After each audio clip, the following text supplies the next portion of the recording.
lands remain sacred to all Indigenous peoples. As a mestiza woman, I also want to personally honor my ancestors and all those known and unknown who have stewarded this land and shaped the communities we now call home.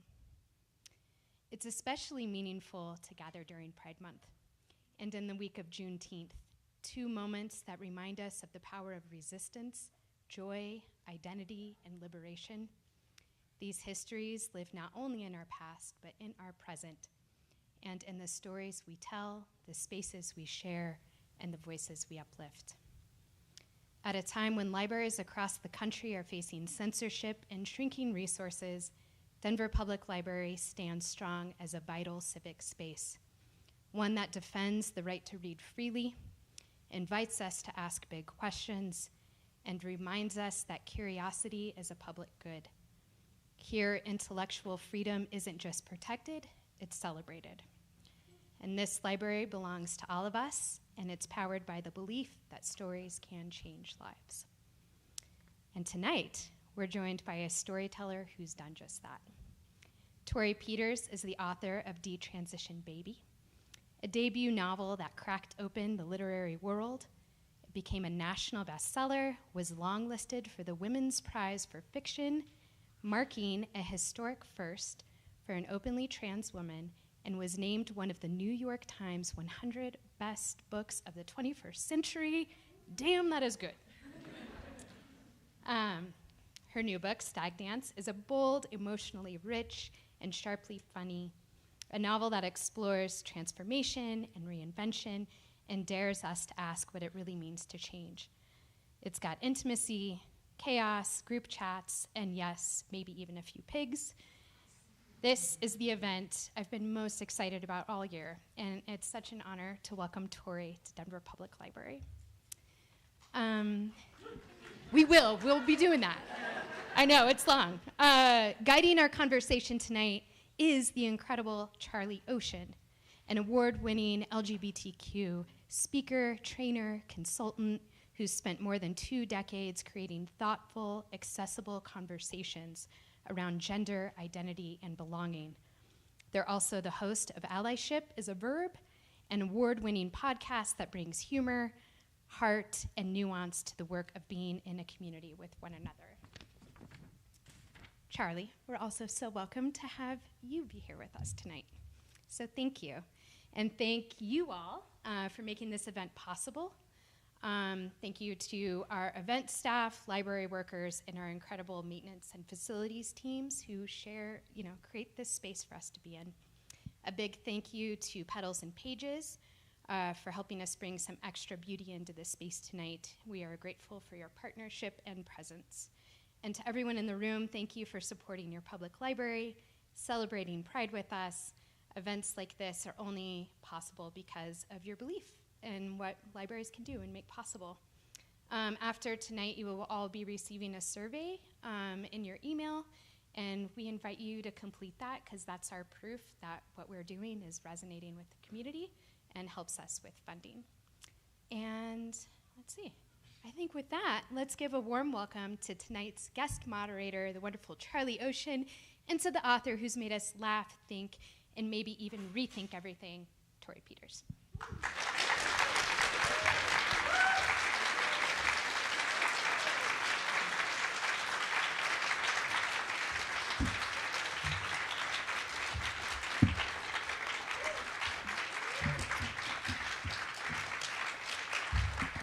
Thank you all for coming out tonight. It's especially in 100-degree weather, so yeah, really nice to be here. Yes, and in the air conditioning, which I always appreciate. Yeah. So. Well, yes. I thought I'd just go right into it. Start with the reading. Maybe just Well, you'll see. We'll just get right into it from the beginning. This is my first time actually reading ever in a public library, so I'm really happy to be here. And thank you. I asked if I had to, tone it down for the libraries, and the answer was no. So here we go. This is from the second story. It's called The Chaser. The reason that Robbie had a slight odor. Oh, wait, let me start this over. I try and do a bro voice for this. The narrator's a bro. So let me get into character here. Well, it's going to sound the same. It's like, all right, here we go. The reason, that's good, yeah. The reason that Robbie had a slight odor, like leaves decaying in the fall, is that he didn't shower. He didn't shower because the boys' dorm only had a gang shower, a beige-tiled room with 4 shower heads poking out from the wall. Robbie hated getting naked in front of the other boys, for anyone to see his chubby, feminine body and his tiny cock. I didn't like the gang shower either when I first got there. It seemed like some weird holdover from the 1950s, something that should have been modernized after the sex panics that society had gone through when it realized that boys could be molested too. But nope, the Quakers never got the memo, probably thought it built character. Back in the suburbs, my friends would have called our shower room super gay, all of us soaping up in front of one another, but that's not how things were at boarding school. The homo thing was to be afraid of just looking at one another's bodies. The hetero thing was to just dangle your dick out while talking to one another, acting like you couldn't care less about the other dicks pointing back at you. And then, even to outman each other, we would just be naked all the time. This one kid, Kyle, he took the shower head off the pipe so the water came out in a hard stream like from a fire hose, and he'd wash his asshole in front of us with the same chill that he brushed his teeth. We all started doing it. We called it the power shower. If you wanted to show that you weren't homo, just get that power shower up your ass in front of the other dudes. It was this weird posturing, and it was effective. I respected Kyle. He worked out, he listened to hip-hop, and he washed his ass with the equivalent of a pressure washer like it was no big deal. Weird flex, but still, impressive flex. Anyway, I got placed with Robbie as my roommate the fall semester of my junior year. He had to ditch class so he could shower when no one else would be around. He'd get detention, but the trade-off was worth it to him for the occasional shower in peace. Early on, I tried to explain to him if he didn't want anyone to think he was a fag, he'd just not care what we thought about his body. Not only, but of course, he didn't necessarily want us to think he wasn't a fag. Not only did he care what boys thought about his body, some part of him wanted boys to notice his body, even if he couldn't quite bring himself to say that. That's how it is for girls too, I think. They want us to notice their bodies, to obsess about their bodies, and that's why they can't show them to us. A power washer up the ass might ruin the allure. Robbie and I started hooking up our last month together as roommates. There'd been a strange tension between us for a month before that. I'd pretty much ignored him at first. He had 2 modes, shy and nervous, or embarrassingly exuberant. The latter I observed during the day from the distance when he'd sit with the girls and they'd get going. I'd look over, and there he'd be, the kid who'd barely raise his voice over a whisper in the dorm, shrieking, "Oh my God, she did not," and gesticulating wildly. Girls, especially this one clique of senior girls, really liked Robbie. That was one reason why no one ever outright bullied him. You didn't want those girls to think you were an asshole, but it wasn't like you'd score with girls by being nice to Robbie either. About 2 months into the semester, he and I got into a habit of quietly talking after lights out.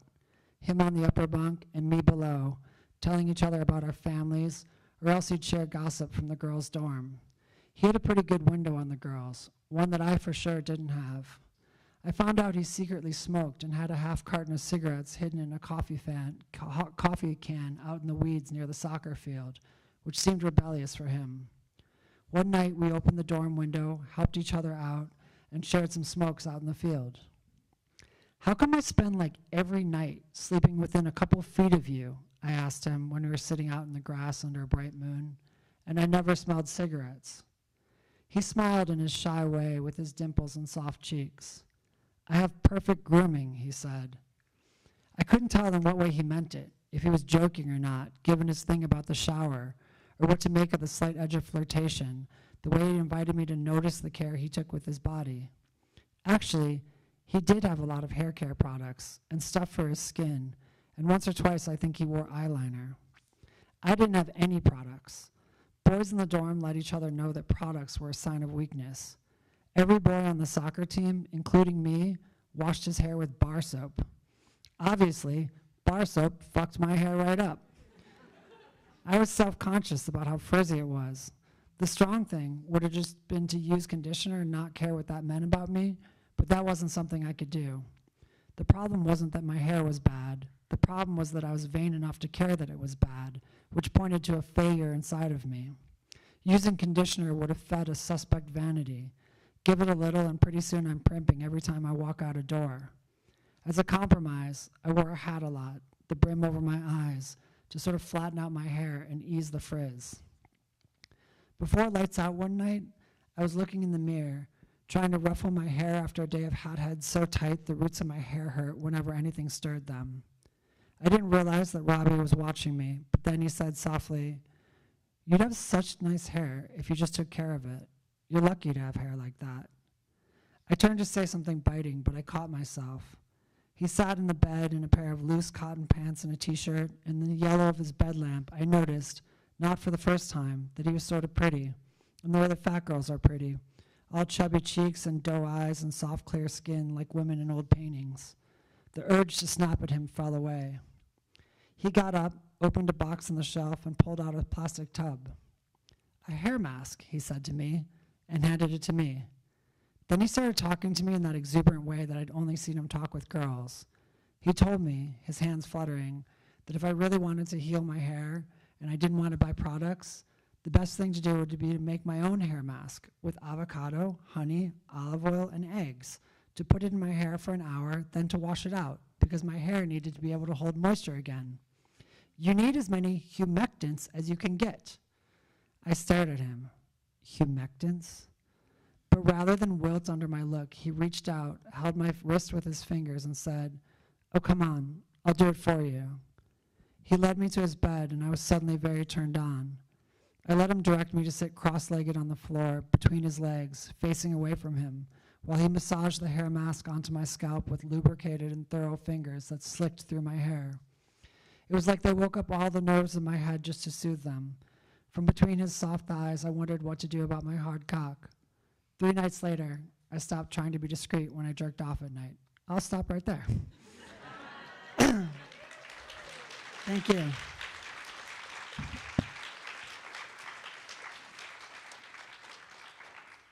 What a way to ground us. Yeah.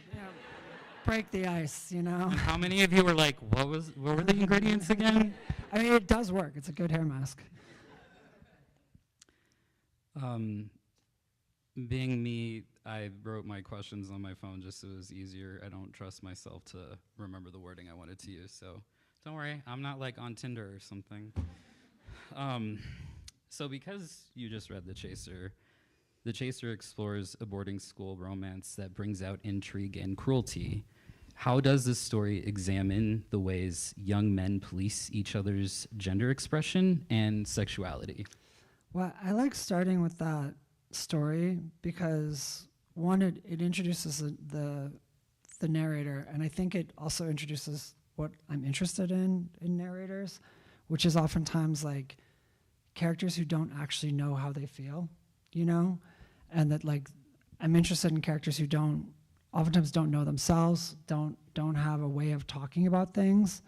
And then what happens, I feel like, when I get these narrators who don't know how to talk about themselves, is that it becomes almost all emotions, and that people are just kind of experiencing what these characters' emotions are.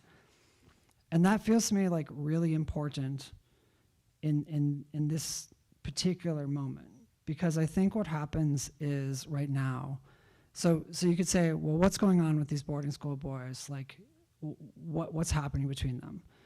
And I think that when you say this is about masculinity and the way that masculinity works together, then the second you say that, you have a framework that you're bringing to the story.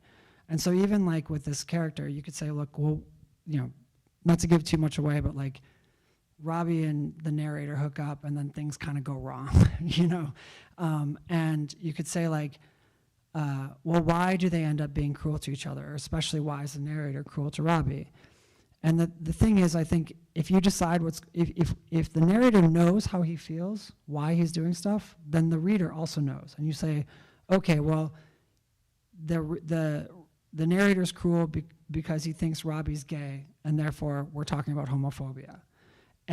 Or you could say, oh, the narrator doesn't like that Robbie's feminine, so we're talking about misogyny. Or we can say, oh, we think that the narrator senses that one day Robbie might transition, so we're talking about transphobia. But in fact, the narrator doesn't know any of that stuff. And so what ends up happening, I feel like, this happens to me when I read characters who don't know things, is that I experience the emotions myself, and then instead of bringing my own like analysis to it, I have to sort of rebuild it to be like, I went through these things. Why did I feel that way? Why did these characters feel this way?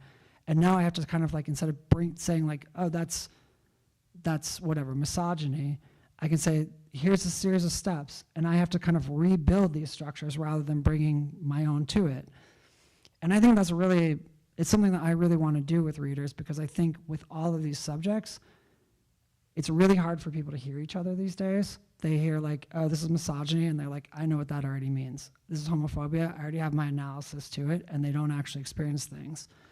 And what fiction, I think, does is that fiction allows you to go emotion first and kind of like go past all those like shields that people have with their analyses and like experience something for the first time, and not always come in with like their analysis and shields already up. So in all of these stories, I think that I'm especially interested in, they all have characters who don't know things. And yeah, I think that like masculinity is a piece of that, but I also think that why the story is confusing is that the narrator wouldn't be able to articulate that himself. And so in some ways you just feel what he goes through, and then later on you say it's masculinity. Yeah, so that's kind of what the thing that I was messing with, I think, especially in The Chaser. Yeah. My ADHD is going to have us go all over the place, so let's see where we go this time.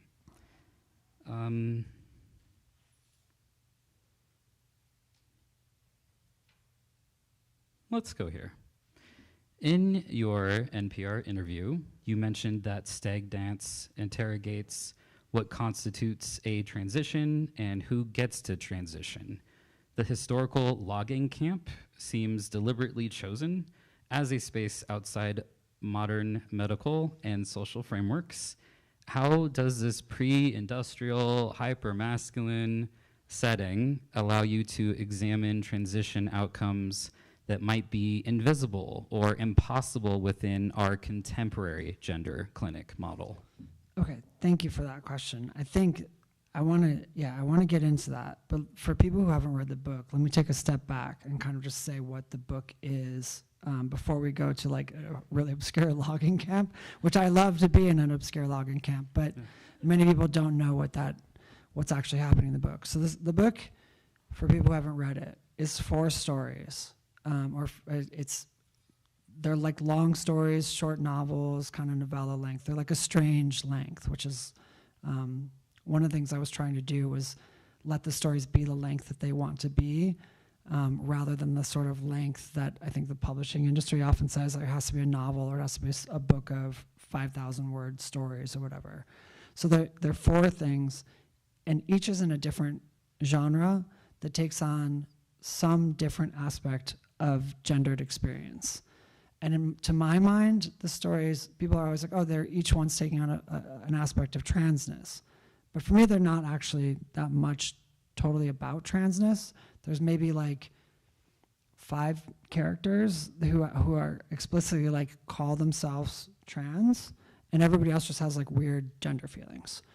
And that for me is important because I think the thing that I'm trying to interrogate in this book in general is kind of the binary between cis and trans more than the binary between male and female.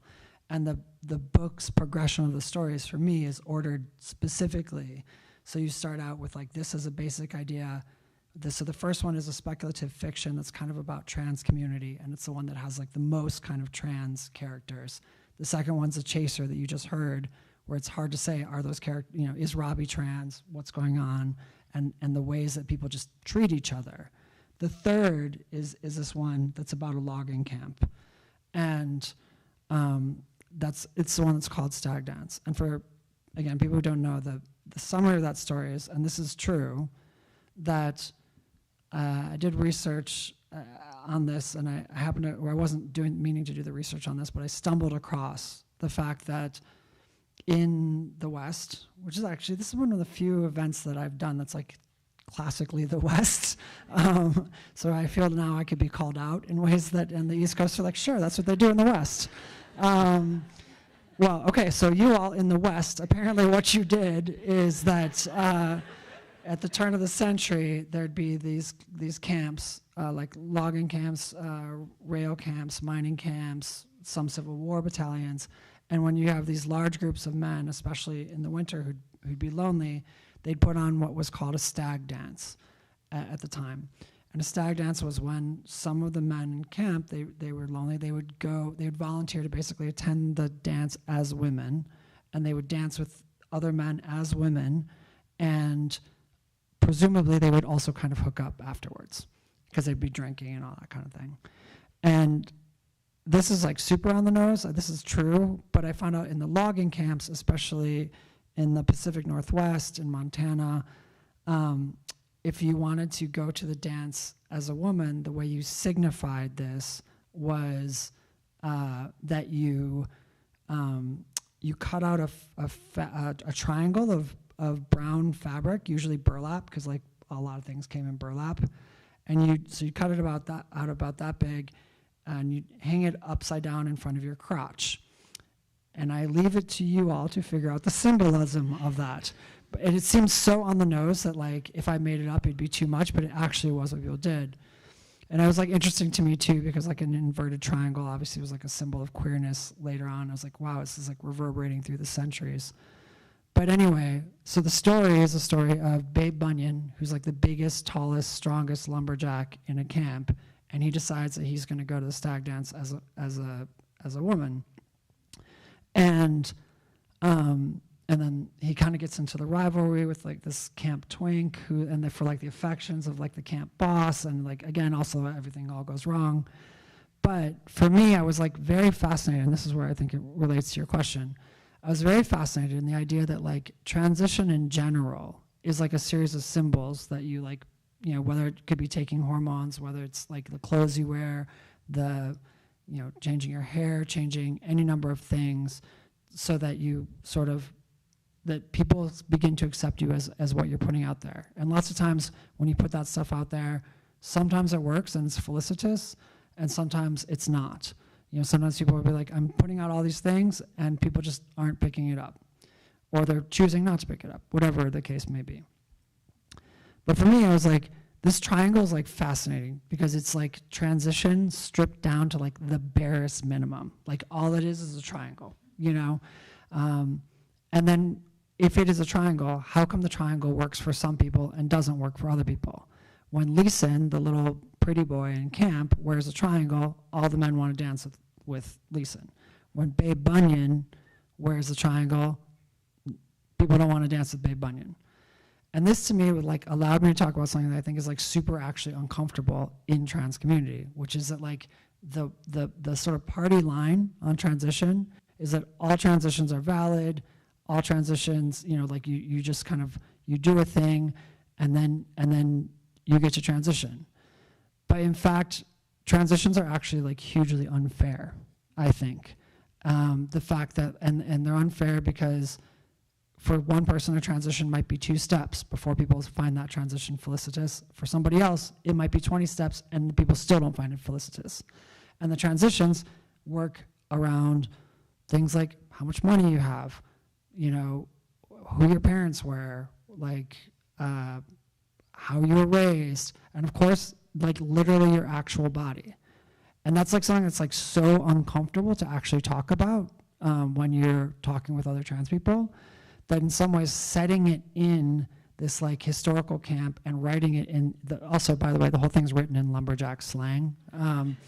So like, if the whole thing's written in lumberjacks, it's this thing that kind of defamiliarizes it and allowed me to talk about things that would otherwise be so uncomfortable if you were to set it in modern times and talk about it in sort of so bluntly that that you know I could say things that I think would be too painful now in that setting, and even kind of joke about them.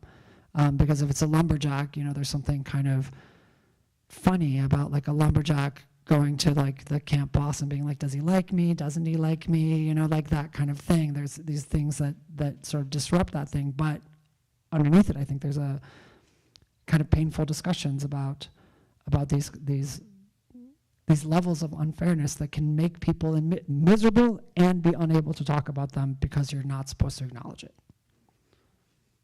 Yeah. Well, thinking about that, I guess while we're talking about Babe, how many of you have read Detransition Baby? I'm curious. Oh yeah, oh, so that's many. Nice. Thank you very much. We love this. And knowing, this like just came out not that long ago. Have any of you had a chance to dive into Stag Dance at all? All right. Wow, y'all are great. I love this. High fives and fist bumps for all of you.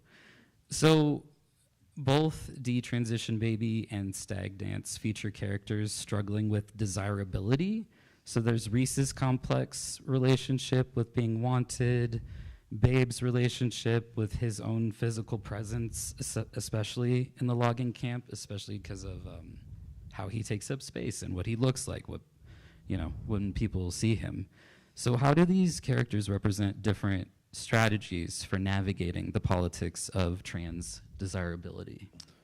In some ways, Babe Bunyan happened because I was touring Detransition Baby, and I got a question a couple of times, which was like, are you ever going to write a not passing trans woman? And, to me, I hadn't really, it wasn't intentional that I didn't. And that there was a thing that was I think that, and some of those questions really upset me because they didn't upset me because I was hurt by them, but the things that were underneath them, because some of those questions were phrased as are you ever going to write a not attractive trans woman? In which, in the questions, attractiveness and cis passing were conflated. And I was well, I don't think that I'm conflating that, but I think that it's being brought to people's reading, which I can't control, and also I think is that if that's what people are feeling, that's fine. So I was I really do want to write a character who isn't that, who. So I started out by being well, when I came up with this lumberjack idea, which is in some ways was a response also to Detransition Baby, that I had this feeling I had to follow up Detransition Baby, and I was I was pretty stuck because I felt everybody wanted another kind of urbane comedy,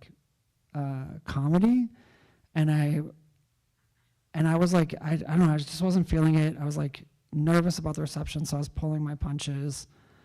And then I was in Vermont in an area that was logged, and I was thinking about this, and I started writing this in logger slang. And I was well, nobody wants this. And that, in a lot of ways, freed me up, So I think, so then I was well, if I'm free of Detransition Baby by doing logger slang, maybe I will do the thing that people ask me about and that I think will be uncomfortable. But again, this setting allows me to kind of take on that thing. So, kind of tied into the first question that you asked, I was well, I want to write a character who in the character's mind, passing and attractiveness are conflated. Because actually, there's a lot of ways in which Babe could be considered an extremely attractive person. Babe is super strong, super capable, able to do all sorts of proficient work, is quite kind. I think Babe's a little bit funny. If Babe was to sort of take away what his own preconceptions, I think there's a lot of people who would find Babe attractive. But he's not able to do that, and I actually understand exactly why he's not able to do that, because it resonates with me personally. And so it wasn't exactly that I was solving, this or something, but it was in some ways that I wrote Babe with these problems as a reaction to writing characters like Reese, who for whom like kind of passing and attractiveness didn't have to be pulled apart because of the way that they were written. And that got into like, again, like, you know, the stuff that I talked about in the previous question, like how do people actually do this? There's a whole, you know, does the triangle, for instance, like function as a prosthesis? Like in what ways can people use their bodies and get around their own hang-ups in this way? So that, it's not a perfect answer to your question, but I think that like, it was, again, it's more emotional than it is like I can lay out an entire like thesis about how the two are different. But there is something emotionally that I'm like working through in relationship to Detransition Baby with that character. I mean, you answered it. You could just be like, actually, no, next question. No, yeah. And I'd be like, okay, you answered it. Next one. So you're great. So, and this was one of the ones that I found myself having a strong reaction to that I'm still processing. In Infect Your Friends and Loved Ones, there's a contagion that forces everyone to choose their gender, which seems to literalize conservative fears about gender ideology being forced on people. And you've spoken about how your work responds to current political climates. So how do you navigate writing a character like Raylene, whose extremism mirrors the very fears that conservatives express about trans people while still maintaining the complexity of her motivations? I mean, my first answer to that is that I don't care what conservative people say about trans people. Yeah. Like, so I'm not like worried about writing characters who do what they say. Like, it happens. Like, that's just not something that, I don't even think about it. I don't care. But I will say, like, that if it is part of the context, I did write that story in 2016, which people were saying that kind of stuff in 2016. But for me, that idea that gender is being forced on cis people is a joke. Like, it's a joke in both, like, it's to be laughed at, and I also intended it as a joke, like a secret joke for myself. Because, the setup is exactly as you say, where these two ex-girlfriends who are fighting create a contagion that stops people from being able to produce their own hormones, so they have to then inject hormones the same as trans people do. And the joke is that you choose your gender when you inject hormones, as if you don't get up every morning, whether you're cis or trans, and choose your gender. You get up in the morning, you say, I'm gonna put on this clothing, I'm gonna style my hair this way, I'm gonna do whatever it is that you do, I'm gonna grow a beard and drive a pickup truck, whatever it is that you do, that you're choosing your gender, you're already doing it. And what the hormones, what that choice does, is it merely makes explicit to yourself that you are making choices. And so this story is a kind of it's in the post-apocalyptic genre. And the sort of secondary joke to this is that most apocalypses are something like an asteroid is coming to hit the earth, or there's a flood, or whatever it is. There is this contagion doesn't make you particularly sick. You can't produce hormones, and the cure for it is already out there. So there actually doesn't need to be an apocalypse. But the apocalypse happens because basically the story posits, and I believe it's true, that when people actually have to think about their gender, they freak out. And they would rather end society than be like, oh yeah, I do choose my gender every day. You know, and you can see this, it's like, you know, I wrote that in 2016 before people were putting he, him pronouns in their bio or whatever like that. But we're like in a moment now where people are like, well, this trans has gone too far because I had to put he, him bio in my, or he, him pronouns in my bio. Which is like, dude, you're already using he, him pronouns. You just now have to acknowledge the fact that you're using he, him pronouns. And that is the thing that people freak out about, is the acknowledging of the fact that gender is not something so natural that you get to never think about it. And hiding in the idea that it's like naturalized or that it's inevitable in these kind of things allows people to avoid those thoughts. And it's the thinking about it that causes everybody to freak out. And so if Raylene is forcing people to do anything, it is not that a gender ideology is being forced on anybody. It's that she's just doing something that causes people to be like, what am I doing and what have I always been doing? And I don't think that is, I think that basically that is just being an adult, and that, people should be willing to have adult thoughts about the choices that they make, regardless if those choices are about gender or any other thing that you're doing in your life. I think you're better off thinking about the things that you do. So, to anybody who would feel that that's forced on them, like even in theory, you're welcome. You heard it here.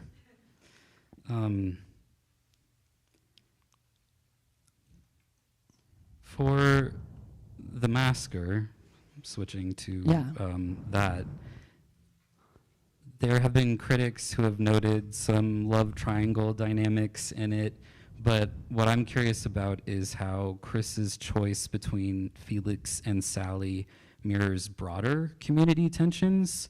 So Felix offers individual validation and sexual fantasy, a kind of assimilationist dream, and then Sally offers unglamorous sisterhood and collective identity. So when Chris betrays Sally for Felix, I'm wondering, what does that say about how desire can work against solidarity, even within marginalized communities? Yeah. That's an interesting question, because I think it has a different interpretation, and I think the ending of that story is ambiguous, so I think it's open to various interpretations, but the interpretation there, I think, is a little bit different than my interpretation. So I won't say, and I'm like of the school of reader where I'm like, if you can substantiate your interpretation, it's valid, it's great, write a thesis or whatever. I get an A. Yeah. But my version of it would be that, for me, when I was writing that story, I was thinking a lot about like the history of the medicalization of especially trans women and trans women's desires. And so what you have is, I think you have a kind of those two characters. So again, for people who haven't read the story, basically what the story is about is that you have this like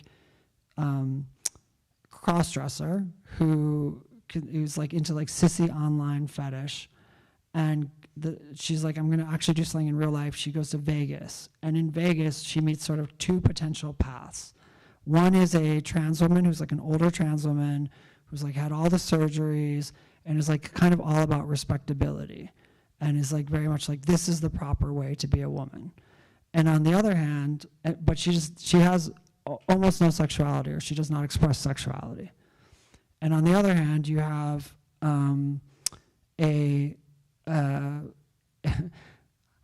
full-bodied, somebody from LA who wears a full-body silicone woman's suit and is kind of just goes to Vegas once a year to basically hook up and have like a sexual romp, let's just say, and is entirely in the closet. And like the choice of Vegas is not totally unintentional, because I think of Vegas as sort of like the closet as a city, It's like what happens in Vegas stays in Vegas, and that is like the great thing about Vegas. It's also the great thing about the closet is that, like, I think actually there's like a lot of things about the closet that are appealing. Like if you're in the closet, you can go have as much sex with people as you want, pretend it didn't happen, and then go home to your family without losing anything. Like that's actually pretty appealing. And I think that Felix, that character, the masker, makes a case for that. But anyway, these two characters for me, they're like a model, I think, that trans women have been faced with for 30, 40 years, where so long as you don't have any sexuality and are totally respectable, and follow sort of like a super stereotypical version of womanhood, okay, that counts as womanhood. But the second that sexuality gets introduced, it swings into like you're basically a freak pervert, right? And this is actually what like is at the core of, I think, the fear of trans women out in the world right now, where it's like, well, what are we afraid of when we say that trans women can't go into locker rooms or bathrooms? It's the idea that trans women are somehow sexual. And so in order to like be considered safe, you have to erase all sexuality from yourself. And these two models actually become that in the story. So the main character who doesn't necessarily identify as trans, but is sort of trying to figure herself out, is basically like, well, I can either get rid of all of my sexuality and count as a woman, or I can be a freak pervert. Those are my two choices. And I think the fact that she feels that way is not accidental, because actually this is what is put by both like medicalization and society upon trans women. And to me, the story feels icky. It feels bad. And for me, it should feel bad.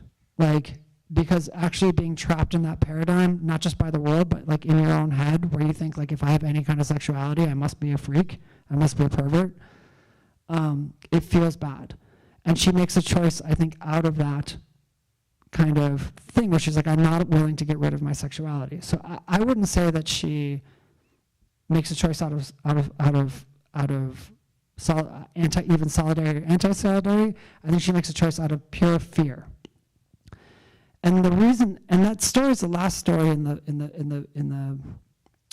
book, and I think it feels bad. I think if the book ends with something like, as though I'm like punching you in the stomach and then walking away. And I'm sorry for that, but it is on purpose. And it's because oftentimes I think what fiction can do is it can make you feel bad and basically be like, why do I feel bad? And then it's like, oh, actually I'm doing what that character is doing. And maybe actually I can see in that character who makes me feel bad choices that I'm making. And because when it's in somebody else, it feels so bad, maybe I'll make a different choice. And so in some ways, I end the story in that story end the book in that story that feels bad, because it's as close to like a kind of like pro-transition thing I've ever said, which is basically like, don't do what that character has done. If you close the book and you feel bad, don't do that. Make a different choice. Like, don't be caught in that paradigm. You don't have to transition if you don't want, but don't think that those are the only ways you can do it. You can do both. And if it's so claustrophobic and terrible, it's because I'm actually like trying to push you to do something different without like necessarily saying so, because I want people to feel it instead of have it be explained to them. So that's kind of, you know, for me, it's not anti-solidarity. It's like feel bad so that you do something different, which I think is a kind of solidarity. Something that feels like we could move to this direction, because I have two paths now, and I'm like, oh gosh, which one am I taking? So we're going to go the T for T path. Anyone like Team Pro, like T for T, right? Like, I have my favorite couples online I like to watch of, you know, like on Instagram and everything, and I get really excited for them. And it's really beautiful. And I feel like it's been this you were like thinking other social media platforms perhaps, but when I think of T for T, I just feel like it's been this larger conversation amongst trans folks, and especially if they've had, let's say, not great experiences with dating cisgender people. There can be a lot that can come with it, like having to maybe or feeling forced or obligated to help them through their feelings about it, or just different things like that. So T for T has evolved from a dating preference to almost a political philosophy.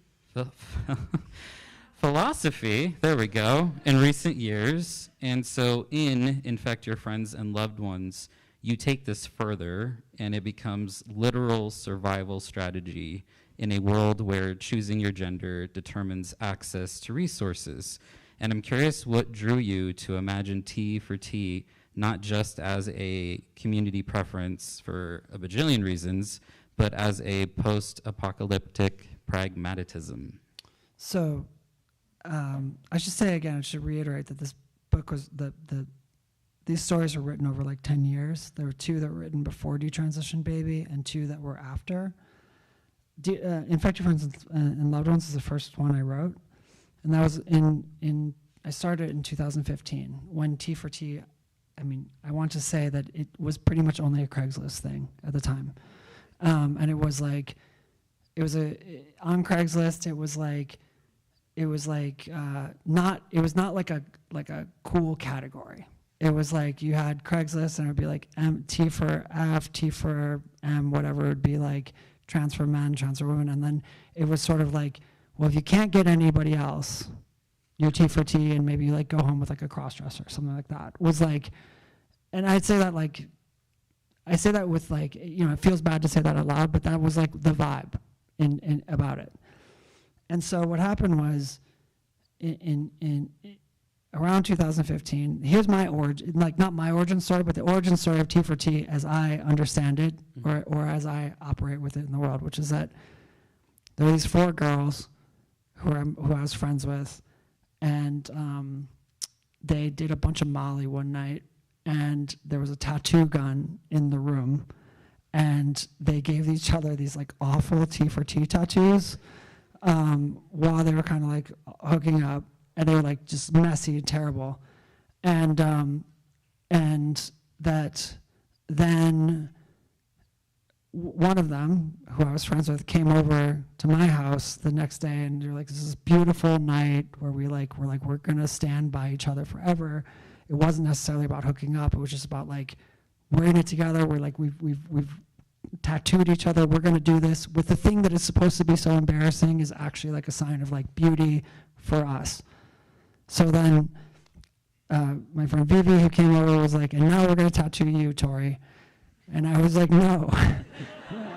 But I was like, but it's beautiful. And then I was like, well, I'll go to the tattoo parlor, and it'd be almost as though you tattooed me. So I got T for T on my ankle at that time.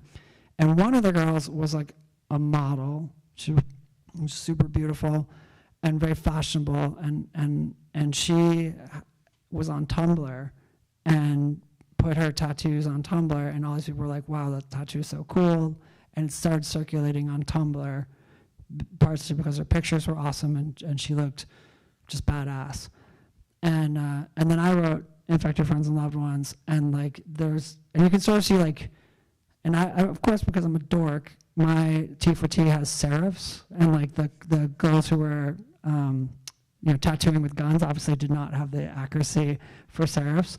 And so sometimes when I see T for T, I'm like, what strain of T for T is it? Is it the me literary dork with the serifs, or is it like the punk do a messy stick and poke?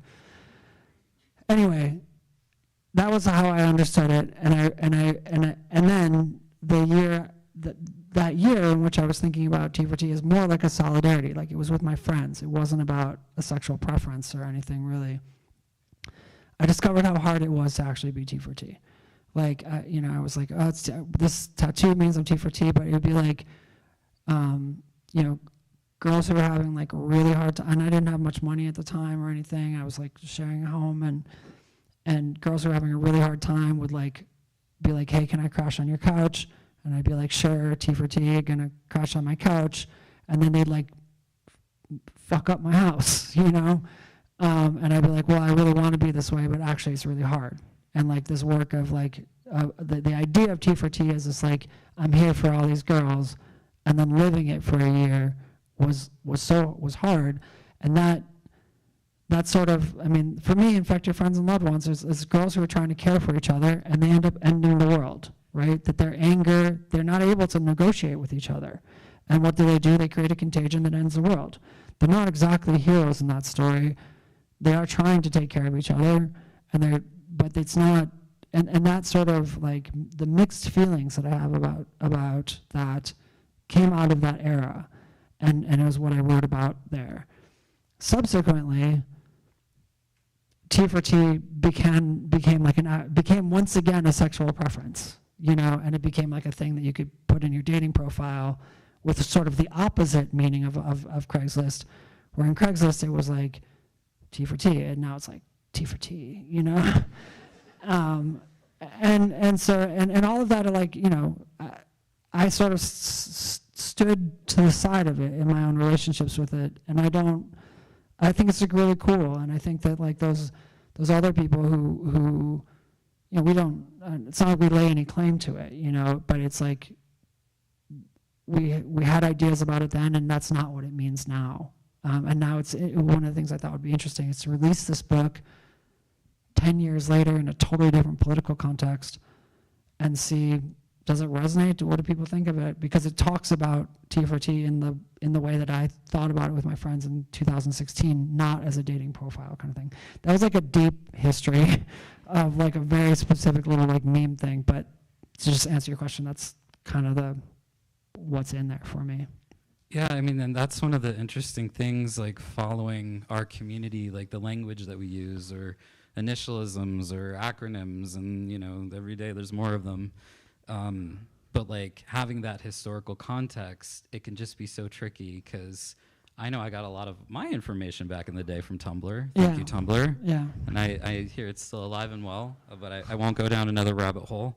But yeah, so the evolution and like having to check in, it's like, well, even like for queer, if we use the term queer, right? I tell people all the time, like, especially if they're practicing allyship, just make it clear which version you're using, right? Like, and if it's because someone explicitly did claim that identity for themselves, just be able to say that if someone questions why you're using that or something, right?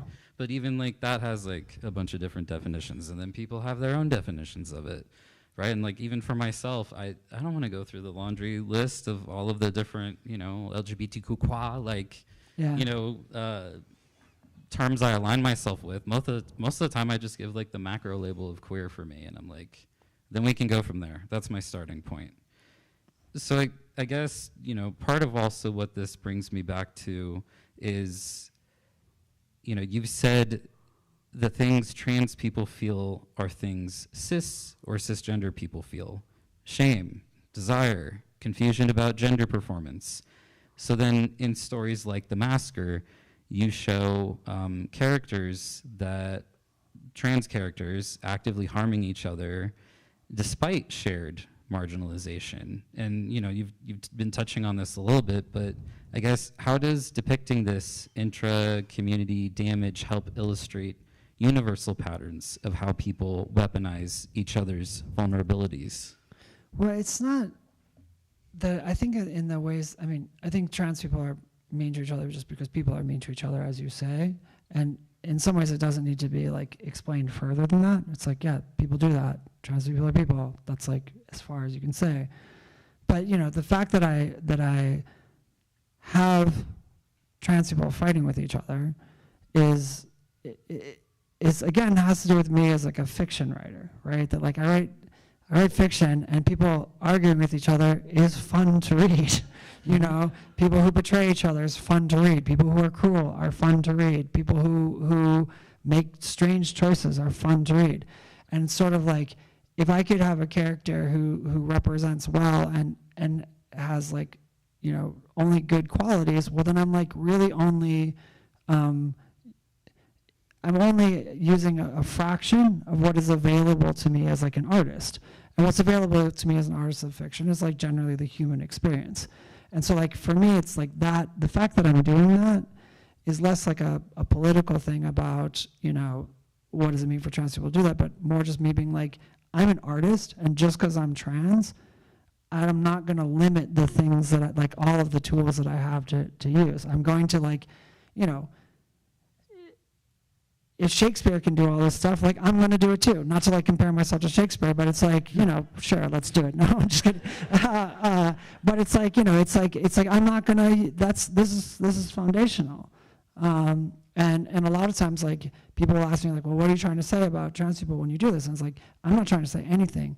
I'm trying to tell a good story, and I'm not going to like limit the number of things that I have available to me in order to tell that story. So it's oftentimes like just purely artistic. Yeah, there was this trans woman that I was talking with one time, and we were talking about like, you know, being the good model or whatever for representation, and she was like, and I have to beep myself, but she was like, I just want to be a, let's just say, a bad trans person. I just want to be a bad trans person. Like, Yeah. that's what I want, you know? I don't want to feel like I have to be the good one. Yeah. And yeah, so yeah, there's a lot there. I know you wanted to read some other stuff. That's okay. Well, I mean, hopefully people can read. I was going to do a lumberjack voice for you all, but you know, like I already did a bro voice. We need it, right? We need it.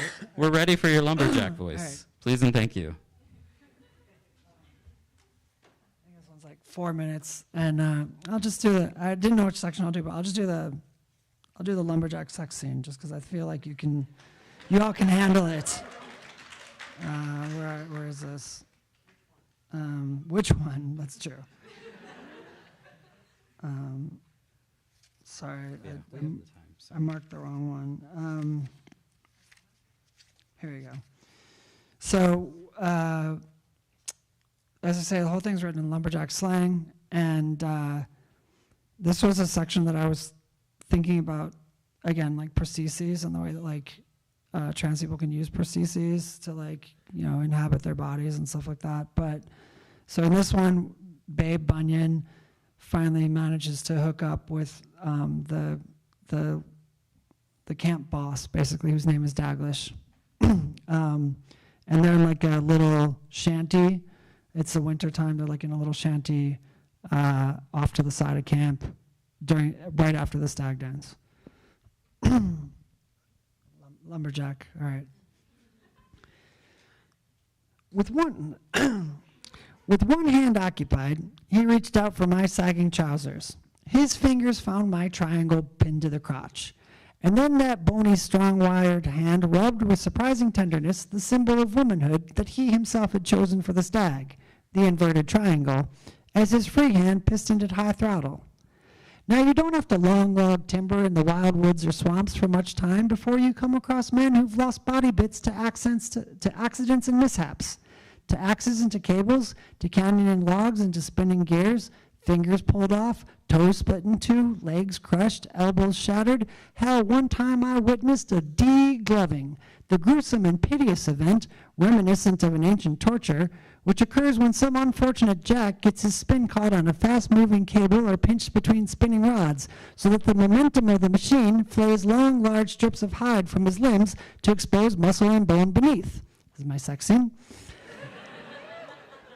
I personally attest to and have witnessed how the skin of the hand may be removed intact in one go, making for a gory glove, an action that I saw occur to a Kentuck Loki man who placed his paw into the engine works of a skeleton boat and removed it again gloveless.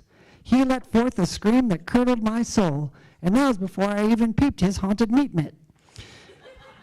Yet, if the variety and horror of the mishaps that can accompany the logging trade can awe a person, so too can the methods of healing, the workarounds that a jack might fashion to make up for a lost appendage, a missing eye, a dragging nerveless leg, a dangling mangled digit. Harnesses, patches, prosthetics, pulley systems, obscure fasteners, whittled hands, the backwoods tinkerings of mechanical magicians.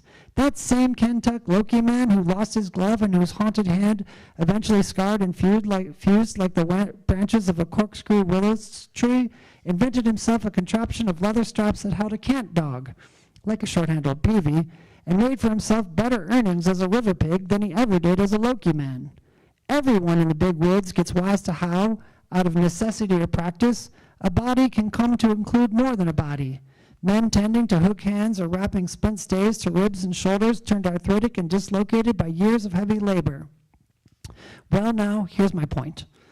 Each morning, a lop-limbed man finds himself complete when he straps on his wooden leg at the knee. But even more so, his mind comes to feel that leg is part of a whole, so that if you kick him in the peg, he might utter a curse of pain, phantom nerves trailing up from the wooden appurtenance. In this very fashion, I can't explain it any other way, as Daglish stroked my triangle bush, I discovered that it had joined with me, as me, an appendage that had been missing from my person my whole life without my realizing it, and which my mind and soul had incorporated into my whole to assuage a hunger that, until sated, had been ever present for so long that I'd never grown truly mindful of it. Balm and succor to my Empyrean degloving. The stroke of Daglish's rough fingers traced a gentle V down the fabric that sent a velvety shudder up the wires of my back. The calluses in his fingers worried the weft of burlap, and my mind knew their rough texture by spooky action. The fabric more sensitive to the friction of his touch than the thinnest, most nervy skin elsewhere on my person. With eyes closed, there existed no difference between the triangle and myself. Distinction collapsed. It was on me and of me and in me, and the prodding of his fingers overwhelmed me, so that I moaned and lost all shape of myself, the contour lines of my body collapsing and rearranging themselves into shining triangular pleasure. My groans shifted down into a deep hatiplegic hum, vibrating apart into pulsing particulate all that had once seemed my solid unitary fate. Oh yeah. Daggers work like a seal. Oh yeah, oh yeah. Among our rank odors, I detected a gaming yeastish scent, a lovely odor that confirmed his spurt had impregnated the brown and burlap fabric of my triangle. Thank you very much.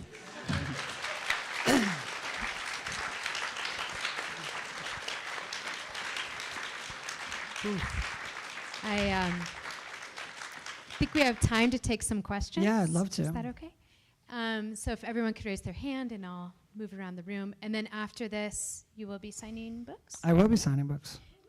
Torrey will be signing books.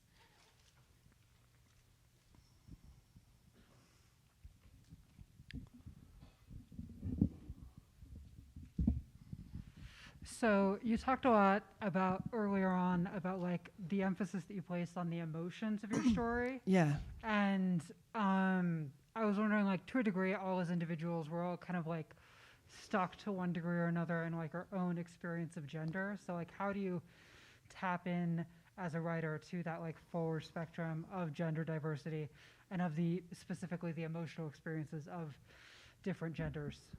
Well, I mean, I wouldn't say that I write every different gender, and that's because it has to do with just my opinions about representation. That actually, I write the people that I know and that I relate to, and those experiences that I have. So I have written, for instance, transmasculinity in glancing ways, but I haven't written it like in a fully inhabited way. And maybe one day I will, but mostly I don't, largely because I think there's room, like if people want to do that, there are a number of excellent writers out there who do it already. And so when people are like, well, why don't you write trans men? I'm like, go read David Davis, go read Jordy Rosenberg, go read, you can do the list. And that like, for me, my work is more interesting standing on a stage with all those other people than it is trying to recreate the work that they've done. I have thought about like, well, should I imagine what that experience is like, or experiences other than my own? Should I imagine what asexuality is like? Should I imagine all these other things? And oftentimes I'm like, no, just read those other books, and there's space for it. But in terms of my own, how do I actually find it for the stuff that I do write, is that usually I'm looking for something that like makes me feel something in my body. Like, if you write shame, for instance, like for me, I find shame funny and also awful, and like I think shame is often funny, and when you like actually can like manage to say the thing that you're ashamed of, it oftentimes is funny, but it's also like it just feels a lot. So like when I'm thinking about something, that degloving scene, like I thought about that because I was like, what would the strongest, if I'm trying to relate for this character, how powerful this experience is for him. And he's like searching through his head for something that is equivalent to how powerful this is. He's not even looking for it's good or bad. He's just like, what is as intense as this? Why, it's a degloving, And even though it's like, so it's the opposite of sexy, right? But he's just like, that's how intense you have to get to in order for it to be how he finds it intense. And like for me, I thought about deglovings because I learned, a long time ago, like 20 years ago, I took a class. I thought I wanted to be an EMT, and it was like one of the things that we had to learn about. And it was, I remember just like yeah, it became like the standard for me for a long time about like what words could do if I heard them in my body, you know? And I do that kind of thing. I mean, I've heard a lot of people be like, I can't get past the middle of the chaser where there's a scene where a pig gets killed, and people can't get past it. But it's like that is happening because like I'm looking for something that like brings out such strong emotions around these kind of things. So that's usually what I'm looking for. Is I'm looking for the language that like, and also just like laughter. Like laughter is something like you read a book and like your body reacts to the words. And if you can do things that make your body react in your own writing or in other people's writing, I think you're finding something. And usually once your body is brought into it, gender is somewhere there as well. So that's how I would say it. Awesome. Thank you for that question. Thank you.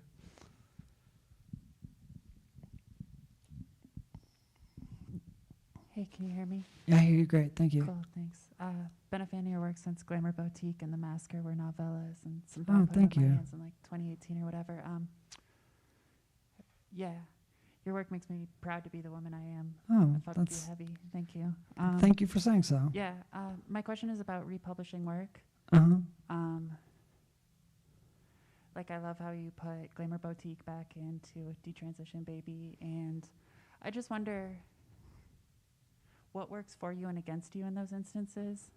Like, I know other authors, peers of yours like Jackie S., borrow from like Dennis Cooper and Nevada and stuff like that. And, so are you encouraged by them? Do you face pressure from the publishing industry not to republish? Does time work for you or against you? What's republishing work like? Well, it was, so the Stag Dance, I finished like a year ago, that lumberjack stuff. And then when I was going to do this collection, they were like, do you want to rewrite any of these stories? And I started rewriting Infect Your Friends and Loved Ones for this collection. And I wrote like a bunch of new scenes. I don't know if people know, like I had written, subsequent to that, I wrote a pilot with Lily Wachowski that we sold to ITV, which is not going to get made. But like working with Lily on the screenplay for Infect, I was like, oh, there's all sorts of stuff that like Lily's attuned to that I'm not attuned to, and it's like maybe I want to put that back in to Infect. So I started writing it, and like I like the scenes that I wrote, but as I was writing it, I was also polishing it. And I think that like why Infect works for me is that story like is a reflection of like who I was 10 years ago when I had strong feelings and I was very urgent and I was also very mad. And the thing is like, I think I'm a better writer right now than I was in 2016, but I'm a less mad writer. And I think that when I'm mad about a lot of stuff, so, but I'm less kind of like, it's not right there on the surface. And when we start polishing and making those sentences better, how I would do it now, I was also polishing out a lot of the urgency and rage, and that like when you're mad and when you're furious, you don't always speak eloquently. You don't always like get the right metaphor or whatever. You're just saying it. And, I knew this book was I didn't know that we were going to be in the situation that we're in right now, trans people, but I had a sense that it was getting bad. And I was like, if I can give the mic to somebody to start this story, I want to give the mic to the person who's that 2016 person who's not 16, but whatever. I want to give the mic to that person and have them start this out. That was not the case. For instance, I wrote a version of The Chaser that was accepted by my publisher, by Random House, and that was an angrier story, actually. And I ended up rewriting the whole ending of The Chaser after I published it. The Chaser, I love self-publishing because you can just like do a thing and be like, here it is, everybody, and then you can take it down over.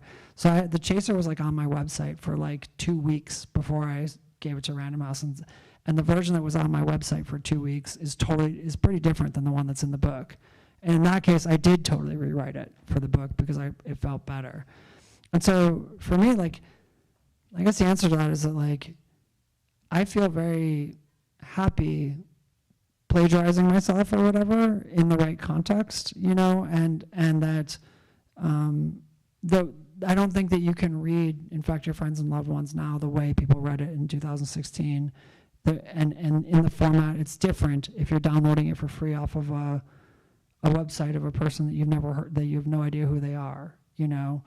And I know, I'm curious about like these different contexts. Like I don't think that there's one canonical version of anything. And you know, I would plagiarize myself more if I could. I just like I'm kind of out of material, and I have to like write more things, you know. But yeah, that's how I feel about it. Thank you so much for that question. Something I was hello, not gonna knock my mouth out. Something I actually was gonna ask you about is in one of the interviews you gave, so I don't have the quote right in front of me. You had talked about when you were editing that you felt like your earlier works were a lot more punk, and that you're like not in that same sort of like headspace now, but you think this era needs it more. Yeah. I'm curious if you maybe would feel comfortable talking about that bit. I mean, again, that's just like a feeling. Like, you know, when I was like a teenager, it was like, the music was like Nirvana and Rage Against the Machine, you know? And I'm like, if there's ever like a moment for people to be just like mad, both like culturally and in all sorts of other ways, like it'd be now. And like, maybe I'm wrong about that, but I just feel like, you know, there's not just like, maybe music's the wrong thing. Let me say this. I'll say that like, to be very explicitly political. I think that there's a history for trans people of being not just punks, but outlaws.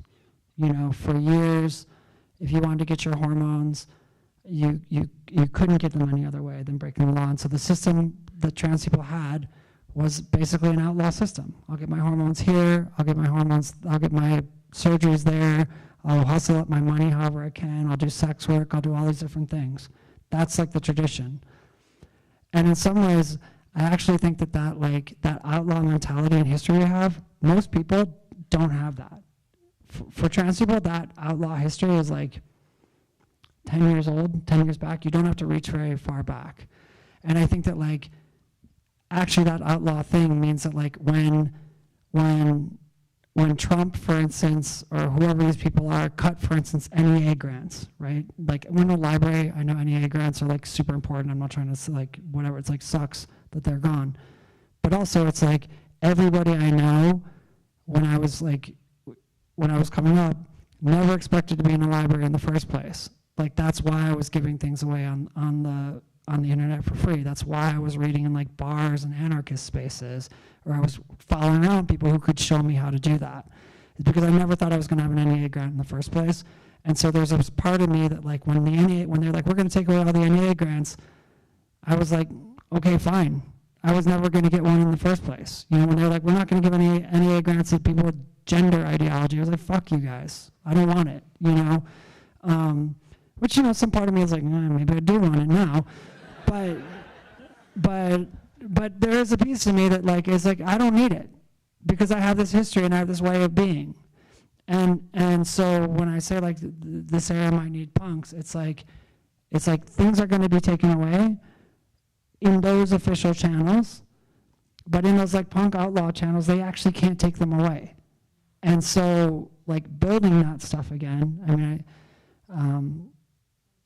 it seems very vital to me, and making those channels like sustainable and not like being defeated requires a kind of that like, in some ways like headstrong punk energy where like that thing that I just said, like fuck the NEA, when I actually like want it, you know, like that contradiction is kind of in the punk mode. And I think that's a survival strategy for now.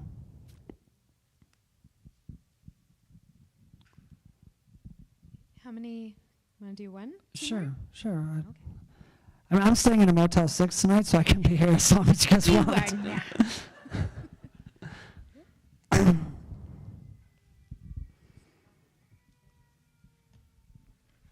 Hi. So I was a little late to the party. I first discovered your work last year. I'm relatively early in my transition, and I have noticed a parallel between what you've talked about respectability politics and kind of like, toning down aspects of transness. I know you said that you don't really, care about what conservative people think about trans people. I'm like, fuck yeah. But there seems to be a liberal expectation from trans people that's almost more insidious of we need to be good representation. And I wonder if that has affected your work, knowing that, 10 or so years ago, there might not have been as many cis eyes on your work, whereas after, the success of Detransition Baby, like, I have cis friends who they don't know what Nevada is, but they know about Detransition Baby. I wonder if that level of exposure has affected how hard you're willing to go in your work. I mean, I think it's why I wrote in lumberjack slang. It was like, this was like a way of like hiding it or making it weird. But I will say that like, I'm very aware like that I went around for Detransition Babies saying like, I don't represent all trans people, I don't want to represent all trans people, et cetera, et cetera. And me saying that, that's fine, I can say it. It doesn't make it so, And I became more and more aware that like how I behaved also produced or didn't produce opportunities for other people. And so like, I think that there's a way in which like I'm constantly sort of aware of the fact that I'm speaking to two audiences almost all the time. And if I go like too far in one, I lose the other. And part of this is not just about me. It's like after Detransition Baby came out, a whole lot of other trans writing came out. And I don't want to say that like it was necessarily like inspired by me or whatever, but a lot of them got book contracts with money, which meant that they could live and they could sit around and write. And that meant that like if I went around being like, fuck all my readers, they couldn't point to Detransition Baby as a comp, which is like fundamental to how books get made. Is it publishers look and they say, what books are like this book that came out before? And if they're like, oh, Torrey sold a lot of books, spoke in such a way that she could go on the radio or whatever, and also was generally like amenable to this whole process, then maybe we want other people to do it. So me like going super hard, oftentimes I really wanted to, in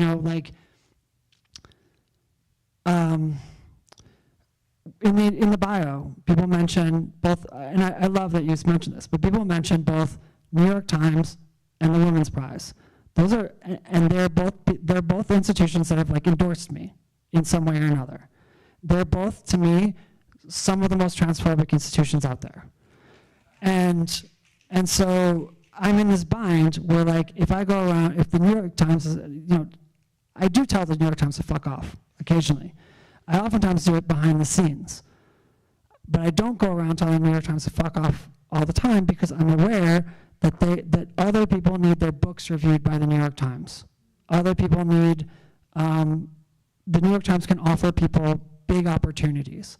And so I'm aware of that responsibility as I go around talking. I finally now with the Women's Prize, when I was nominated for the Women's Prize, they asked for my passport to see if there was like an F or an M in it, which meant that their stance on what makes a woman is basically whatever the State Department says. And also at the time, it was difficult in the UK for anybody in the UK to get that gender marker. So that means that any American trans woman is in their view, more a woman than a UK trans woman, even though it's a UK prize. To me, and now in the UK, there's a Supreme Court decision that, whatever, trans women aren't women.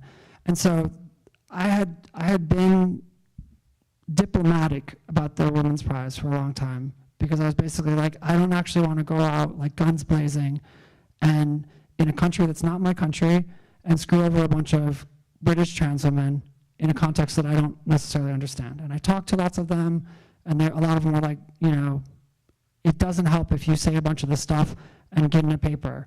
It doesn't help if you go like talk shit about J.K. Rowling. none of this stuff is actually helpful to us. And so all those things are like present. But also more and more, it's just like you actually can't speak with two voices about this kind of thing. You know, it's just untenable in this moment.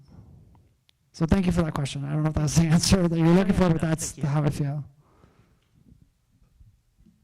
Okay, do one more.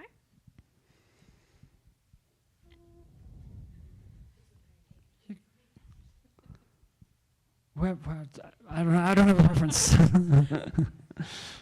Yeah, I was wondering, kind of in a more technical way, I guess, how do you balance, because I know a lot of your stories, especially Infect Your Friends and Loved Ones, which is the first thing I wrote, or the first thing I read from you, there's this kind of level of obviously satire and absurdity in it that I love, but there's also this humanity while also having a plot. I'm wondering how you kind of balance those three together as a writer without it, you know, kind of getting jumbled.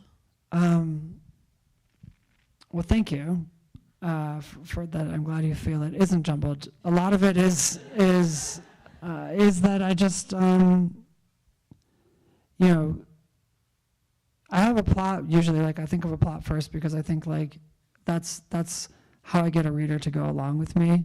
You know, the more I have a plot, the more ridiculous things I can do, because the reader's like, well, I just want to find out what happens next despite all this. And so the plot is always sort of like, the more I plot something, the more I can kind of take people to ridiculous places.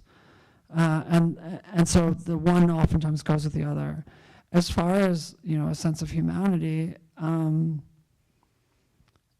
I mean, that's the thing that you're looking for. Like I think any writer is like trying to basically just create a book that makes somebody somewhere feel less lonely, you know?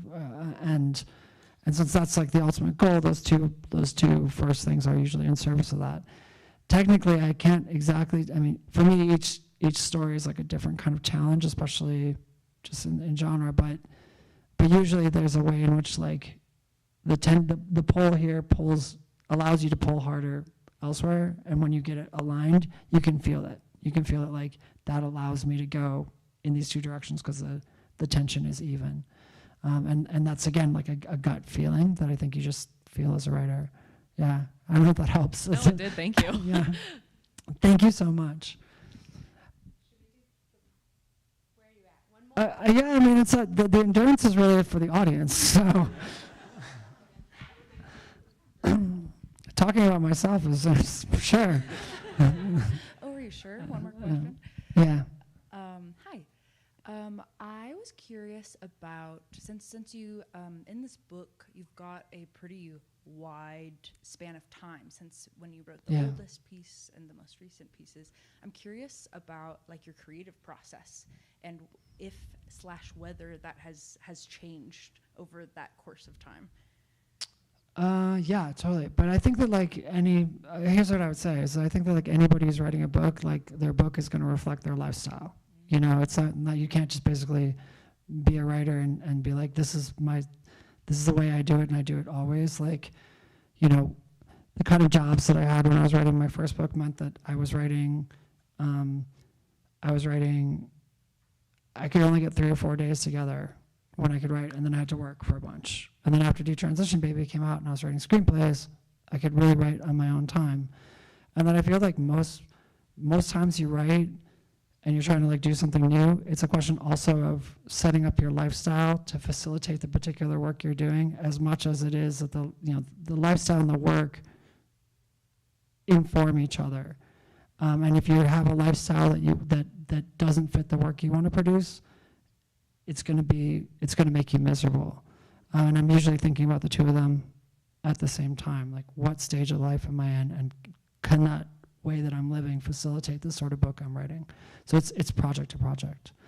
Thank you for the question. And with that, I will go save your butts. Stand up. Thank you very much.